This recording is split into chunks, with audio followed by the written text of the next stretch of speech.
Hai Sobat Hukum, kembali lagi dengan saya Rizwan Tubagus. Di video kali ini kita akan membahas terkait bantuan hukum dari kaidah hukum positif yang berada di Indonesia. Oke, lanjut. Jangan lupa di like, comment, and subscribe untuk mendukung channelku yang baru ini. Dalam kaidah hukum positif di Indonesia, bantuan hukum terdiri dari beberapa fase. Di antaranya, fase pertama, bantuan hukum dalam pasal 250 HIR. Dalam pasal ini mengatakan bahwa terdakwa berhak mendapatkan bantuan hukum. Yang kedua, bantuan hukum diperkenankan di persidangan pengadilan.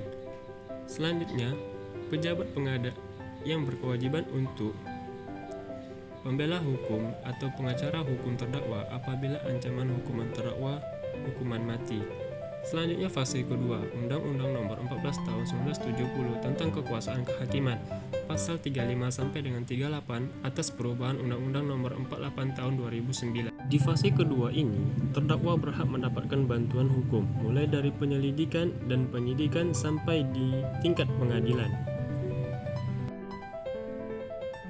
Oke, selanjutnya fase ketiga, Undang-Undang Nomor 18 Tahun 2003 tentang advokat, pasal 1 mengatakan bahwa advokat adalah orang yang berprofesi memberi jasa hukum baik di dalam maupun di luar pengadilan yang memenuhi persyaratan berdasarkan kepentingan undang-undang ini. Jasa hukum adalah jasa yang diberikan advokat berupa memberikan konsultan hukum, bantuan hukum, menjalankan kuasa, mewakili, mendampingi, membela, dan melakukan tindakan hukum baik untuk kepentingan klien. Klien adalah orang, badan hukum, atau lembaga lain yang menerima jasa hukum dari advokat. Organisasi advokat adalah organisasi profesi yang didirikan berdasarkan undang-undang ini.